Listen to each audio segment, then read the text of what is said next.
Assalamualaikum warahmatullahi wabarakatuh. Jumpa kembali bersama saya Joko di West Progo Channel.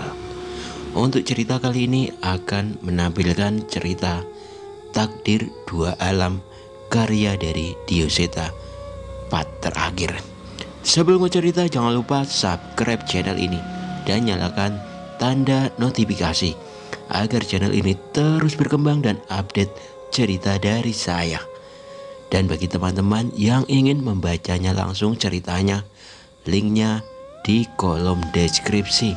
Langsung saja kita dengarkan ceritanya. Dinginnya embun pagi kali ini tidak seperti biasa. Bukan hanya udara pagi yang membuat suasana beberapa hari ini menjadi lebih dingin, tapi kepergian Pak Le dan Cahyo cukup membuat suasana di rumah berubah. Kula nuwun, permisi. Terdengar suara seorang perempuan mengetuk pintu bule dari luar. Bule yang masih memandangi masakannya merasa sedikit tidak asing dengan suara itu. Sekar, kok mendadak? Tanya bule yang cukup kaget melihat kehadiran Sekar di rumah itu. Iya bule, kangen. Balasnya singkat. Aduh, ayo masuk. Maaf, rumahnya masih berantakan. Sini, Sekar bantu beresin bule. Bule tersenyum melihat kedatangan Sekar. Namun di balik itu, bule merasa bingung untuk menjelaskan keberadaan Cahyo dan Pak Le pada Sekar. Sudah, gak usah repot-repot. Bule udah masak sayur asem. Makan dulu yuk, temenin bule. Sekar nginep kan? Aja bule. Iya dong bule. Tenang, Sekar gak bakal ngerepotin lagi kayak dulu. Balasnya. Bule sedikit mengingat kejadian saat Cahyo menyelamatkan Sekar saat tragedi gending alas mayit. Saat itu Sekar dalam keadaan linglung dan masih sulit untuk berkomunikasi. Wah, menu doyanannya Cahyo nih, sayur asem ikan asin. Sekar terlihat bersemangat sembari membantu menghidangkan lauk ke meja makan. Iya Sekar, sayangnya orangnya belum bisa pulang, ucap bule dengan nada sedih. Udah gak apa-apa bule, Cahyo pasti baik-baik saja. Sekar gak khawatir kok sama Cahyo dan Pak Le, hibur Sekar sembari mengembalikan lauk untuk bule. Bule menatap Sekar, ia terlihat begitu tegar.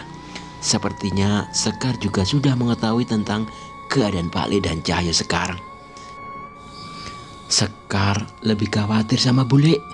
Tinggal sendirian itu gak enak. Kalau boleh Sekar nemenin bule ya di sini sampai Mas Cahyo pulang, pinta Sekar. Bule tersenyum mendengar niat Sekar.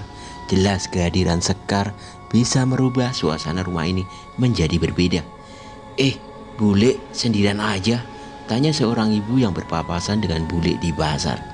Enggak bu, ada yang nemenin kok, balas bule sembari memilih sayuran di salah satu lapak.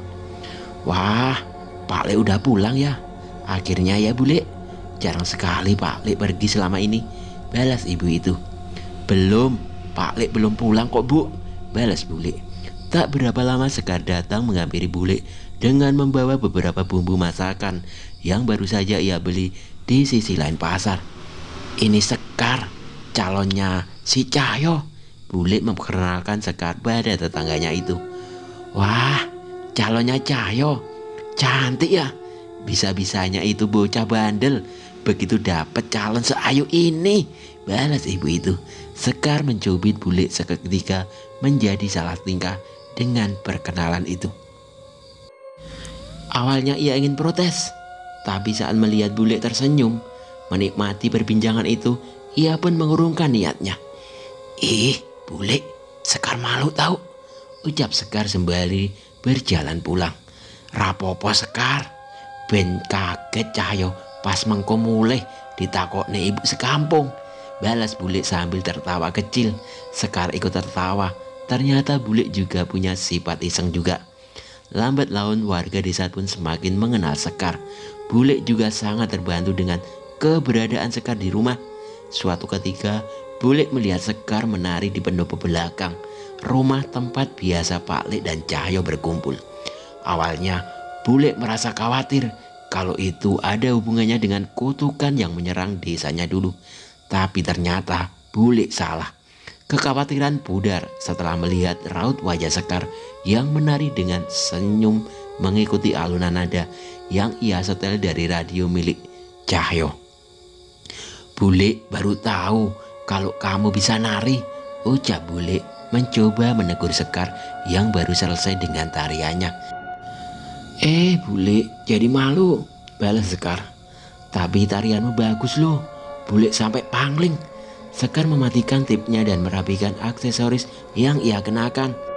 "Iya bule, Sekar juga gak mau kalah loh dari Mas Cahyo. Sekar harus bisa ngalahin trauma Sekar. Tarian korban kutukan gendis alat mayat itu gak boleh terus menghantui Sekar," balasnya. Bule tersenyum dan menghela napasnya. Ia merasa saat ini semua orang di dekatnya sedang berusaha untuk menjadi sosok yang lebih baik. Sekar pun mengajak bule untuk ke tengah mengikuti gerakan Sekar meliuk-liuk di pendopo itu. Awalnya bule canggung, namun sepertinya mereka berdua menikmati alunan musik itu dan tak hentinya tertawa menertawakan keasikan mereka. Di bawah bulan purnama malam itu tidak lagi tarian mengerikan yang terjadi seperti dulu. Saat ini purnama menjadi saksi bahagianya dalam tarian mereka yang hanya bisa dinikmati oleh mereka berdua. Desa Kadimaya. "Pelan-pelan Nyai, bentar lagi kita sampai kok," ucap Naya menemani Nyai Kirana mendaki Bukit Batu. "Iya Naya, maaf ya malah jadi ngerepotin kamu," balas Nyai Kirana. "Ngerepotin apa Nyai? Justru Naya senang diajak ke sini. Pemandangannya indah. Hutan-hutan di sini juga masih hijau," jawab Naya dengan wajah sumringah. Nyai Kirana menatap Naya dengan tersenyum seperti sedang senang menatap wajah anak perempuannya sendiri. "Panggil ibu saja ya Naya, jangan panggil Nyai," ucap Nyai Kirana sembari mengelus kepala Naya. Sontak wajah Naya terlihat canggung. "Udah, nurut aja. Ayo lanjut lagi," ucap Nyai Kirana tanpa memberi kesempatan Naya untuk menjawab. Baik Nyai." Ibu," balas Naya yang tak mampu menyembunyikan senyumnya. Cukup lama perjalanan mereka lakukan untuk mencapai tempat yang mereka tuju, sebuah makam di Bukit Batu. Tertulis nama seseorang yang penting untuk Nyai Kirana dan Danan di sana, Bisma Sambara. Seseorang yang pernah menyelamatkan ayah Naya sewaktu kecil dan juga ayah dari seseorang yang sangat Naya sayangi. Terlihat seekor burung jalak kecil sedang hinggap di atas batu nisan itu. Sepertinya sarangnya juga tak jauh dari tempat mereka berada. "Mas, ngapunten yo, Kirana bar iso mrene meneh," gumam Nyai Kirana sembari membersihkan makam suaminya itu.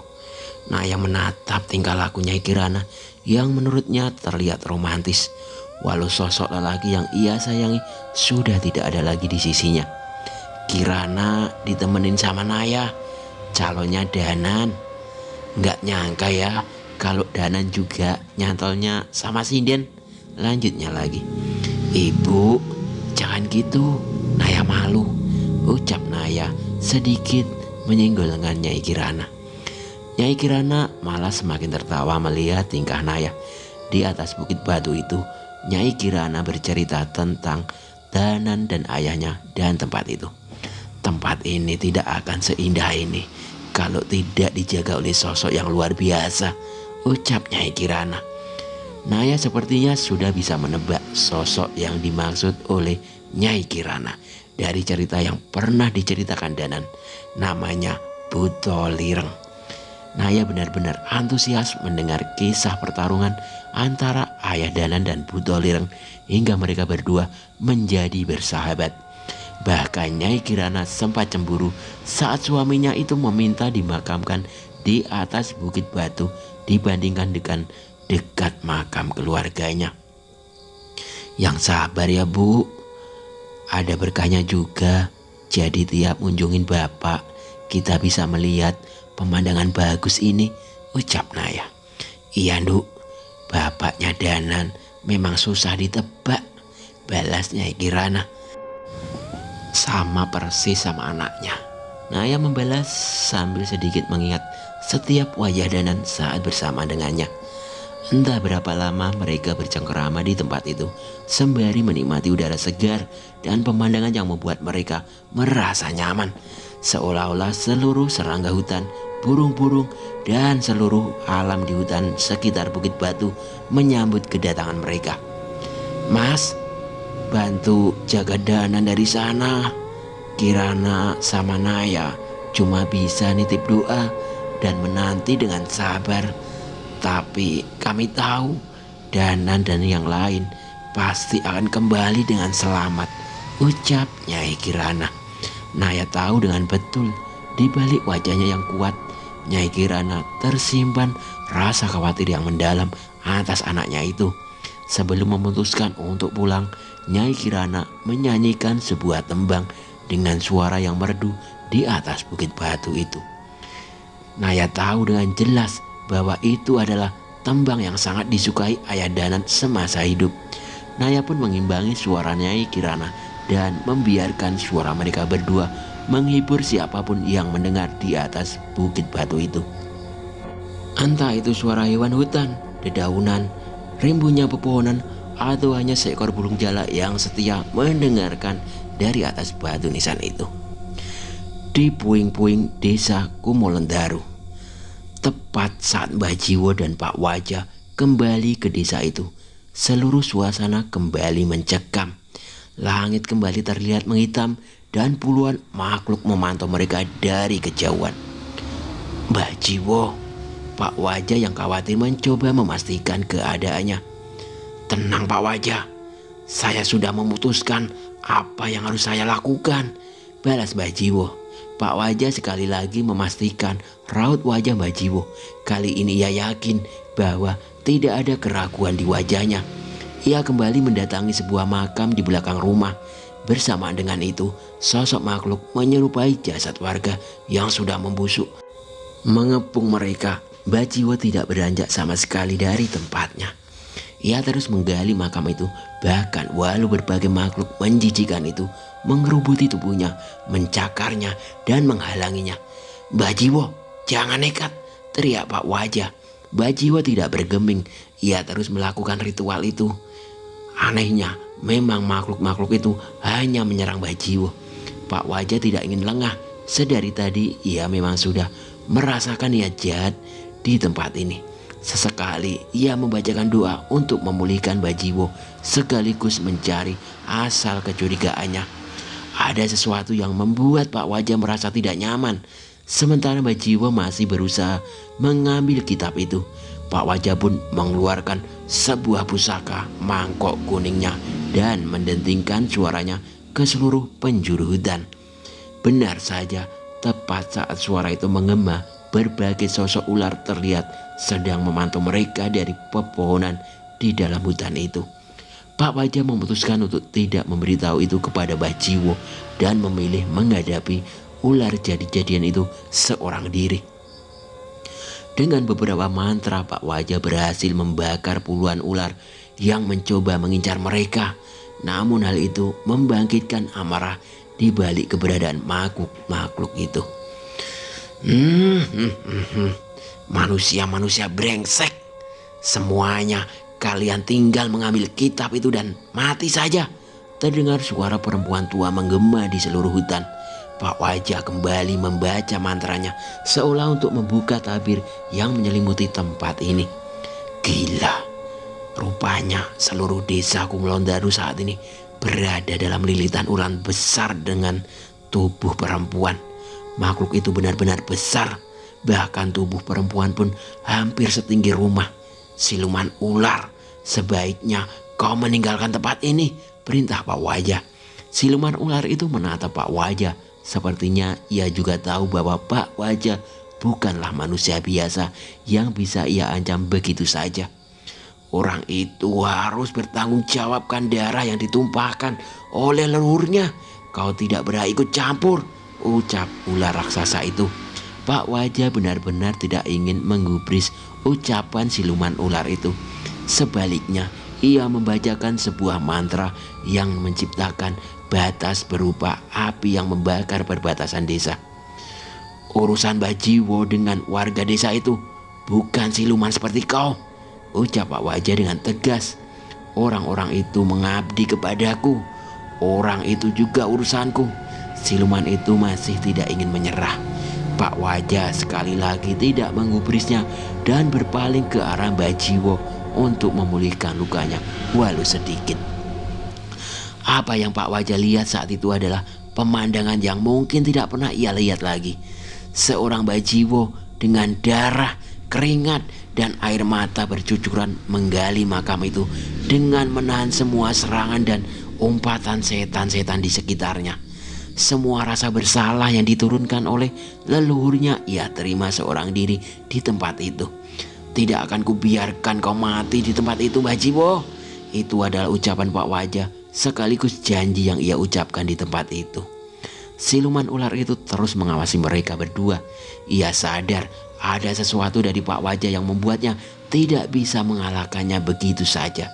Dengan seluruh tenaga dan kekuatan yang Bajiwo kerahkan, akhirnya cangkulnya berhasil menyentuh sebuah benda yang cukup keras. Sebuah peti tua yang anehnya tidak rusak sama sekali, walau sudah dikubur selama beratus-ratus tahun. Kamu tidak berhak atas benda itu. Beberapa nyawa lagi yang akan kau korbankan saat kau menggunakan kitab itu. Dosamu tidak akan terampuni lagi setelah ini. Benda itu adalah darah dan nyawa anak-anak keluarga kami. Berbagai ucapan diucapkan oleh sosok mayat-mayat warga itu yang masih berusaha menghentikan Bajiwo. Tapi mata Bajiwo tetap tegar. Tidak ada satupun ucapan makhluk itu yang menggetarkan keteguhan jiwanya. Sayangnya, bukan hal itu saja yang harus dihadapi olehnya. Tepat saat meninggalkan makam, seekor ular raksasa sudah menunggunya di atas sebuah pohon besar. Ular itu membuka mulutnya lebar-lebar dan bersiap menerkam Bajiwo. Jangan pedulikan ular itu, ucap Pak Wajah. Benar saja, tepat saat menerkam Bajiwo, tiba-tiba ular itu terbakar oleh mantra yang dibacakan Pak Wajah. Terima kasih Wajah, balas Bajiwo yang masih berusaha menahan sakit dari serangan mayat-mayat itu. Siluman ular yang dari tadi memperhatikan dari jauh akhirnya tersenyum saat ia melihat Bajiwo membawa benda yang ia dapatkan dari makam. Ia mendekat ke arah Bajiwo dan melesat dengan cepat. Dengan sekejap, kotak itu sudah berada di tangannya dengan tubuhnya yang melilit Bajiwo yang dalam keadaan lemah. Aku sudah bilang, jangan ganggu kami. Wajah Pak Wajah terlihat merah padam. Tubuhnya seolah terbakar menjadi bola api dan berubah dalam wujud Ranggada.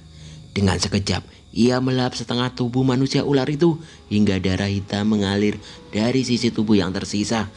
Kejadian itu hanya berlangsung beberapa detik sampai ia kembali ke wujud manusia lagi dan membawa kotak itu kembali kepada Pak Wajah. Sialnya, rupanya siluman ular itu tidak sendiri. Dari dalam tanah muncul ular hitam yang menjelma menjadi pria hitam bersisik. Sambil mengendap-endap, makhluk itu membuka mulutnya lebar-lebar, mencoba menggigit Pak Wajah dan mencengkramnya dengan kukunya yang tajam. Namun sebelum itu terjadi, tiba-tiba muncul sosok makhluk berkepala kerbau menarik tubuh ular siluman itu. Ia membenturkan kepala makhluk itu ke pohon, memukulinya hingga tak berdaya dan merobek tubuhnya menjadi beberapa bagian. Terima kasih Ki Mahesa Ombo, jawab Pak Wajah.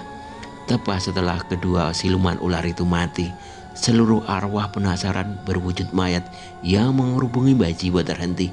Mereka seperti terlepas dari ikatan makhluk yang membelenggunya di tempat itu. Jadi mereka terjebak oleh perjanjian dengan sosok siluman itu, tanya Pak Wajah. Bajiwo mengangguk. Seandainya bukan karena perbuatan leluhur saya, mungkin mereka tidak akan membuat perjanjian dengan makhluk itu. Tidak semata-mata karena itu, Mbah. Semua yang terjadi di masa lalu karena hasutan makhluk-makhluk itu, balas Pak Wajah. Bajiwo menghela napas. Ia kini hanya ingin memandang ke depan, menjaga orang-orang yang disayanginya. Tepat saat mereka meninggalkan desa, hutan pun kembali seperti semula. Sosok-sosok jasad warga desa mulai menghilang.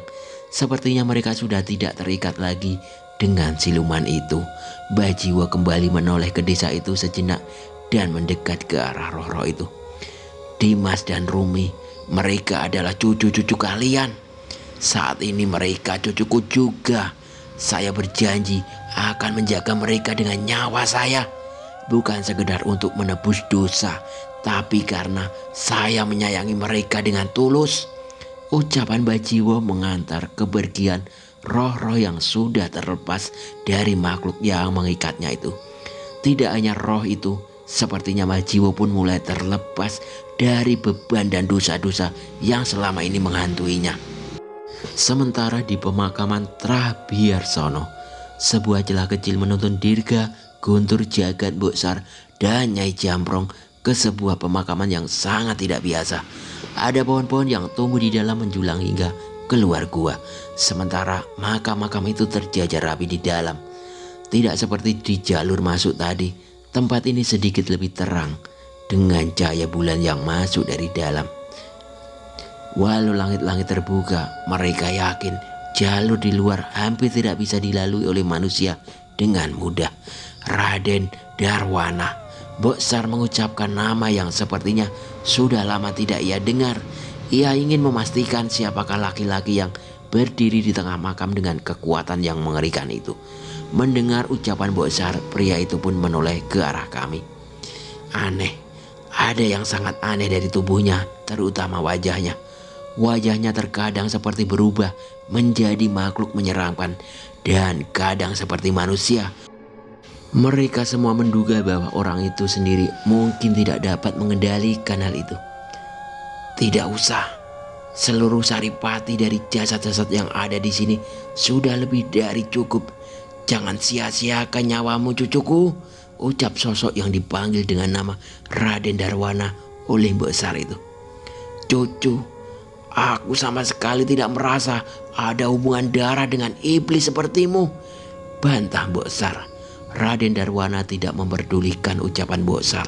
Sebaliknya, ia menghancurkan salah satu makam di tempat itu dengan tangan kosong. Tangannya menggenggam sebuah tengkorak yang terkubur di makam itu, menghancurkannya dan membuangnya. Ia terus memasukkan tangannya seolah mencari sesuatu yang berada di dalam makam. Hentikan! Boksar terlihat kesal atas perilakuan Raden Darwana terhadap jasad-jasad yang terkubur di tempat itu. Nyai Jamprong menahan Boksar untuk mendekat. Ia tahu dengan jelas bahwa yang berada di hadapannya bukanlah makhluk biasa. Perkiraan mereka benar, Raden Darwana tidak sendirian. Saat mata mereka menyapu ke seliling gua, samar-samar terlihat dengan jelas beberapa sosok memantau mereka dari kejauhan. Ada satu makhluk yang menarik perhatian Nyai Jamprong. Seorang kakek tua berambut putih panjang dengan kulit yang sudah membusuk. Tubuhnya hanya tertutup sehelai kain yang sudah lusuh. Satu persatu Raden Darwana merogoh puluhan makam di tempat itu sembari mencari dengan hati-hati. Tulang belulang dan bagian tubuh yang membusuk berserakan dari perbuatan Raden Darwana itu. Lambat laun Boksar pun tak mampu menahan emosi melihat jasad leluhurnya diperlakukan seperti sampah oleh Raden Darwana. Mbok, matanya Boksar! Tiba-tiba Guntur berteriak saat melihat tetesan darah dari mata Boksar yang mengalir di pipinya. Sudah kubilang jangan nekat, teriak Nyai Jamprong dengan kasarnya menjauhkan Boksar dari tempat itu. Rupanya sedari tadi Boksar mencoba menyerang Raden Darwana dengan ilmunya. Namun Boksar kalah telak. Mengetahui mengerikannya kemampuan Raden Darwana, Jagat bersama Nyai Jamprong mencoba menghentikan ritual yang dilakukan oleh Raden Darwana. Jagat mengeluarkan sebuah keris dari tasnya dan membacakan sebuah doa. Ada kekuatan merah menyala dari celah warangkanya saat Jagat menarik keris itu keluar. Jagat mengincar dengan benar posisi jantung Raden Darwana dan menghujamkan kerisnya itu. Namun dengan sebuah gerakan, Raden Darwana dapat menghindari serangan itu. Di sisi satunya, Nyai Jambrong sudah bersiap mendaratkan kakinya di wajah Raden Darwana. Namun sama saja tidak ada satupun serangan dari mereka yang mengenai sosok itu. Ki Walang, Lunggono, urus mereka. Raden Darwana sama sekali tidak memperdulikan Nyai Jambrong dan Jagat. Ia hanya fokus mencari benda dari berbagai makam yang ada di sana. Sebaliknya, kali ini sosok kakek menjijikan yang dipanggil dengan Walang Lunggono itu sudah menghadang kami. Jagat tidak ingin mengulur waktu lagi. Ia menyerang kakek itu bersama dengan Nyai Jambrong. Namun tiba-tiba tubuh mereka terhenti dengan sendirinya. Nek kowe isih enom, mesti takjak joget. Ki Walang Lunggono menggeledek Nyai Jambrong yang sekuat tenaga berusaha menggerakkan dirinya. Sementara itu Ki Walang Lunggono menari-nari dengan aneh seolah mempermainkan kami. Dirga, Jagat berteriak sembari membalas isyarat pada Dirga. Tak berapa lama sebuah keris pusaka melayang menyerang ke arah Ki Walang Lunggono. Ia dapat menghindar dengan mudah, namun kakek itu tidak sadar bahwa ada sebuah keris lagi yang menyerang kakinya. Bocah busuk. Merasa kesal dengan serangannya Dirga, Ki Walang Lunggono mengejar sosok Dirga yang masih berusaha mengendalikan kerisnya. Namun dengan sigap, Guntur menarik sarungnya dan mengibaskannya menghalangi pandangan kakek itu. Tepat saat di tempat Dirga, kakek itu tidak menemui sosok yang melukainya itu. Aku ora suti joget karo kowe kire, ucap Nyai Jambrong yang muncul di posisi Dirga. Ia segera mendaratkan sebuah pukulan dari tangannya yang terikat sebuah tasbih. Kakek itu terpental, namun mereka tahu itu tidak fatal. Saat mereka ingin kembali menyerang, tiba-tiba gua itu diselimuti dengan kekuatan yang menakutkan. Mereka semua menoleh ke arah pemilik kekuatan itu. Sekali lagi pemandangan mengerikan terlihat di hadapan mereka. Raden Darwana menggenggam bola mata yang masih utuh yang ia dapat dari salah satu makam. Ia memakannya tanpa tersisa. Tak hanya itu, ada telinga, jari tangan, bagian yang tidak terbayangkan dari jasad di makam itu. Ia makan hingga habis. Rupanya ada bagian tubuh dari jasad itu yang tidak membusuk, ucap Nyai Jambrong. Maksudnya Nyai? Tanya Jagat. Ada aliran di tantra kiri yang menggunakan bagian tubuh jasad manusia untuk mencapai kesempurnaan ilmunya. Lebih dari itu, jasad-jasad ini memiliki bagian tubuh yang hidup di dua alam dan tidak bisa membusuk. Jika ritualnya berhasil, orang itu bisa kapan saja menggunakan kekuatan Jagat Segoro Demit, jelasnya Jambrong. Maksudnya Raden Darwana bisa terhubung dengan energi tak terbatas dari Jagat Segoro Demit? Tanya Guntur. Benar, ada sebuah cara yang ditawarkan padaku masih menganut ilmu hitam, jelasnya Jambrong. Mengetahui hal itu, sontak kami berempat menyerang Raden Darwana secara bersamaan. Tapi sekali lagi kami gagal. Tubuh kami terhenti dengan mantra yang dinyanyikan Ki Walang Lunggowo. Hanya butuh 100 nyawa lagi, gumam Raden Darwana yang wujudnya tiba-tiba berubah menjadi hitam dan menghilang dari balik bayangan. Samar-samar mereka pun merasakan kepergian sosok Raden Darwana. Dia kabur Nyai, teriak Guntur. Kabur? Kowe kabeh ora pantas ngadepi Raden. Kowe mung peparingane Raden kon dadi tumbalku. Benar saja, tak lama setelah kepergian Raden, tiba-tiba tidak ada satupun dari mereka yang dapat bergerak. Mata mereka memerah dengan darah dan yang memaksa keluar dari setiap rongga di tubuh mereka. Demit sialan, teriak Dirga sembari menyerang Ki Walang Lunggowo dengan memerintahkan kerisnya. Sayangnya kali ini makhluk itu bisa menghindarinya dengan mudah sembari menari memainkan langkahnya. Tidak ada sedikit pun dari tariannya yang indah. Ia hanya memutar sendi-sendinya dan memamerkan bagian busuk dari tubuhnya.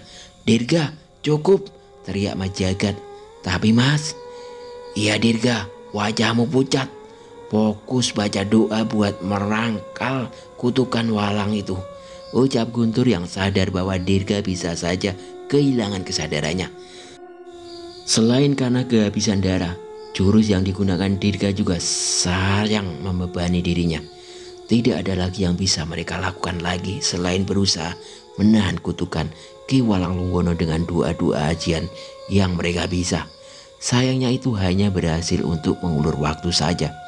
Ada sesuatu yang sepertinya jagat rencanakan. Mulutnya membisikkan sebuah mantra yang membuat kerisnya semakin merah menyala. Percuma saja bocah goblok. Jurusmu itu tidak akan mampu melukaiku, ledek Ki Walanglunggono. Jagat tidak gentar, tapi sepertinya ia juga menyadari akan hal itu. Jurus yang ia gunakan belum tentu bisa berhasil. Namun setidaknya ia tidak ingin pasrah begitu saja mati di tempat ini. Ajian Watu Gening. Keris jagat menyala bagaikan batu api. Ia sekuat tenaga mengarahkan ujung kerisnya ke arah Walanglunggono dan melontarkan cahaya merah seperti batu api ke tubuh kakek itu. Dengan percaya diri Ki Walanglunggono bersiap menghindari serangan itu. Tapi ada yang aneh. Ki Walanglunggono tidak bergerak, malah sebaliknya ia menghentikan gerakannya seolah kesakitan di salah satu sisinya. Berhasil? Tanya Guntur. Bukan, itu bukan kekuatanku, ucap Jagat. Aneh, tubuh Ki Walanglunggono terkoyak-koyak tanpa ada satupun dari mereka yang menyerang. Mereka semua pun mulai bisa menguasai tubuhnya kembali. Jagat, serang lagi. Kali ini gunakan darahmu di pusaka itu. Tiba-tiba terdengar suara Mbok Sar yang memaksa masuk kembali ke dalam ruangan itu.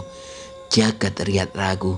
Ia tidak mengerti seharusnya darahnya tidak akan berpengaruh terhadap pusaka itu. Jangan bingung, Danan sedang menghadapi tubuh asli kakek setan itu, perintah Mbok Sar. Ki Walanglunggono tersadar akan bahayanya serangan berikutnya. Ia pun memaksa dirinya untuk menerjang Jagat. Guntur, giliranmu, perintahnya Jambrong. Sebuah batu gunung dilemparkan oleh Guntur ke arah kakek itu. Namun dapat dihindarkan dengan mudah. Guntur sudah mengetahui itu dan menyusul dengan melepaskan sebuah tendangan kepada kakek itu. Mati saja kau bocah. Ki Walanglunggono memutuskan untuk menghabisi Guntur dengan kuku-kukunya yang menghitam. Sebelum serangan itu mengenai Guntur, sesuatu menghantam kepala kakek itu dan membuat serangannya meleset. Rasain kakek peot. Kalau Mas Jagat punya jurus ajian Watu Geni, yang ini namanya ajian Watu Sirah, ledek Guntur yang berhasil mengalihkan perhatian Ki Walanglunggono dan mendaratkan tendangannya ke tubuhnya hingga terpental. Ada Nyai Jambrong yang sudah menunggu kakek itu di belakangnya dan mendaratkan tendangan yang mengerikan di punggung Ki Walanglunggono. Krak! Terdengar suara seperti tulang yang patah dari tubuh kakek itu.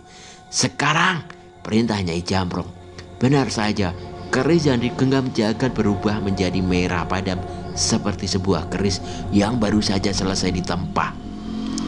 Ajian Watu Geni Getih Abang, bisik Jagat mempersiapkan mentalnya. Ganti lagi nama jurusnya, tanya Guntur.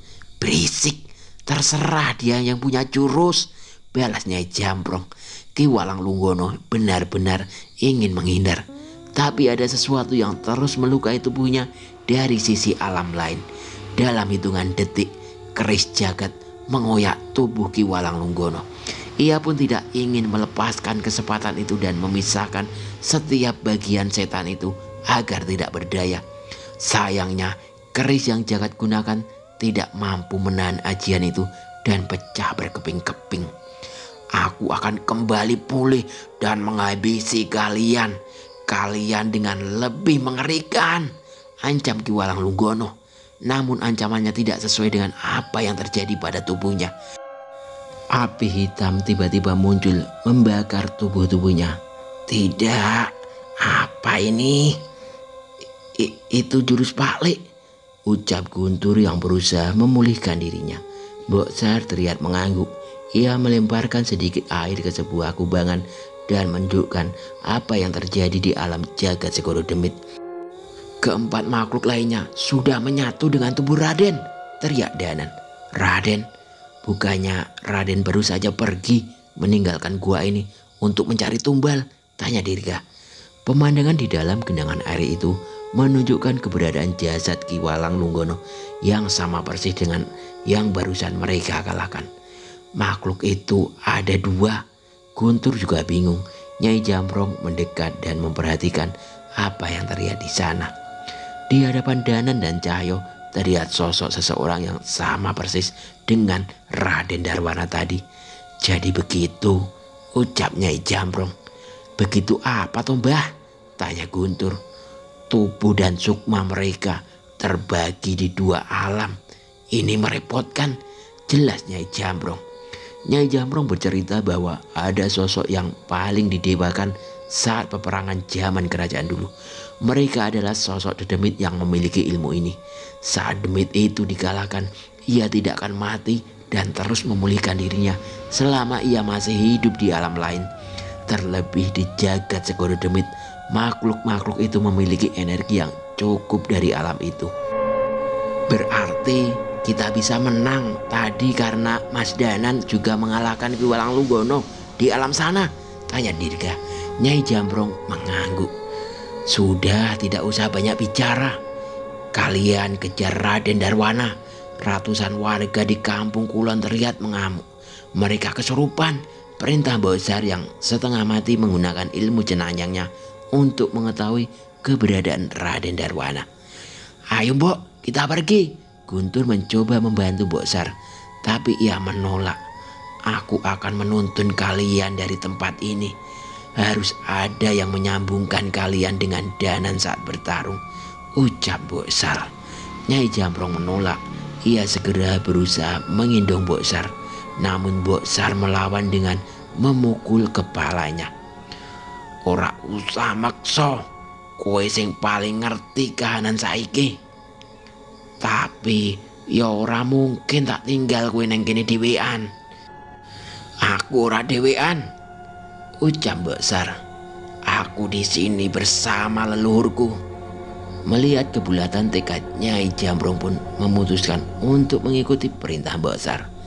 Eling, kowe mesti tak jumput, ucap Nyai Jamrong. Mereka pun bersiap untuk meninggalkan gua itu. Namun sebelum keluar, tiba-tiba Bosar memanggil sekali lagi. Jagat Putra Sambara, itu namamu kan? Jagat terhenti dan menoleh ke arah Bosar. Iya Mbok, ada apa dengan nama saya? Kamu juga salah satu yang terpilih di teramu. Kamu juga tidak lebih lemah dari Danan dan Bimo, ucap Bosar dengan kata-kata yang mengambang. Jagat berjalan mendekat Bosar, namun Bosar memberi tanda untuk menahannya. Penghancur pusaka, itu gelarmu. Aku tidak tahu lebih dari itu. Kenali leluhurmu lebih dalam untuk mencari tahu, ucap Bosar. Jagat tidak puas. Ia ingin kembali pada Bosar. Namun Nyai Jamrong menariknya. Dia sudah bilang dia tidak tahu lebih dari itu, ucap Nyai Jamrong sembari menggiring mereka semua keluar dari gua itu. Saat itu langit terlihat gelap, menyembunyikan cahaya purnamanya. Ada rasa merinding yang membuat mereka berempat menoleh ke arah yang sama.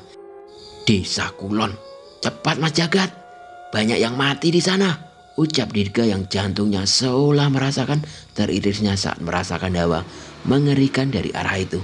Mereka pun sekuat tenaga meninggalkan hutan menuju tempat itu. Dari dalam kegelapan muncul dua orang di belakang Bosar. Sepertinya mereka sudah meninggalkan hutan, ucap Pak Wajah menghampiri Bosar. Memangnya apa masalahnya bila mereka melihat apa yang kalian lakukan?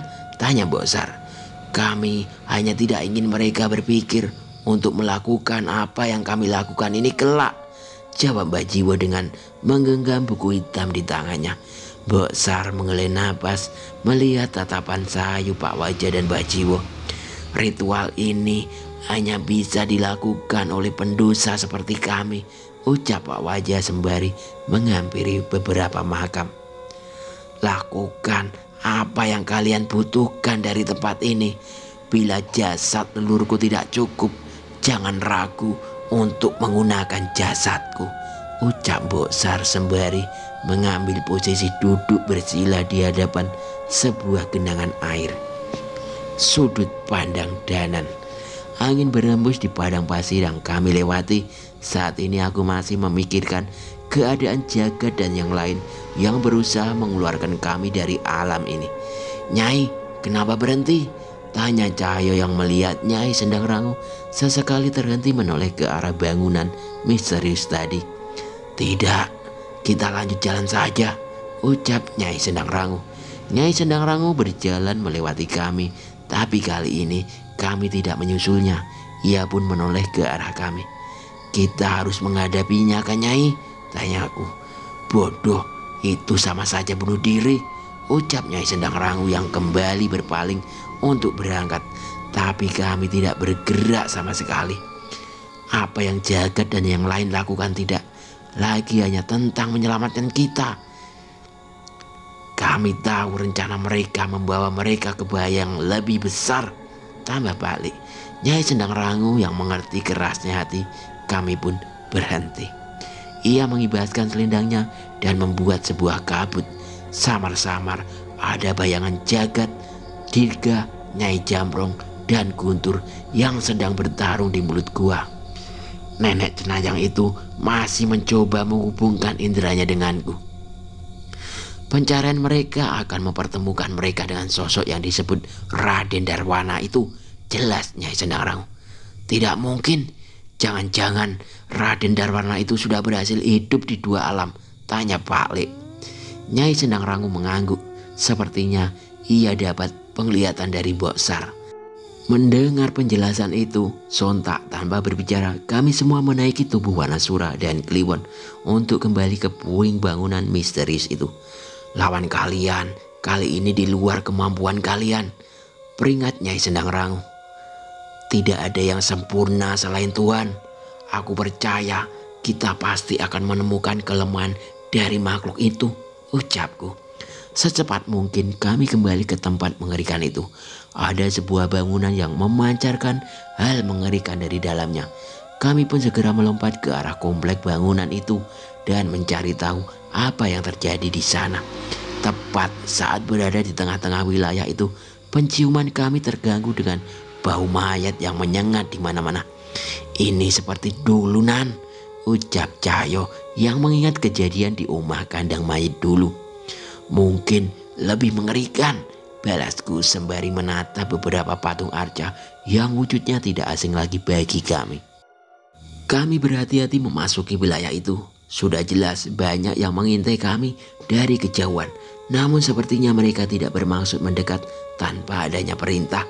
Samar-samar terdengar suara napas yang berada di salah satu celah di sisi puing bangunan. Kliwon yang kembali ke wujudnya kera kecil tiba-tiba berlari menuju ke arah itu. Kliwon, mau kemana? Panggil Cahyo. Kami tidak punya pilihan selain mengikuti Kliwon. Di alam ini hampir setiap gerak-gerik Kliwon pasti memiliki maksud. Kliwon berlari menuju celah-celah reruntuhan. Ia seolah memberi isyarat kepada kami untuk menyingkirkan batu-batu itu. Ada sesuatu di tempat itu.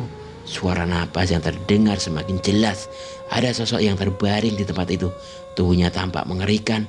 Ia terbaring dengan berbagai luka yang seharusnya sudah membuat makhluk itu mati.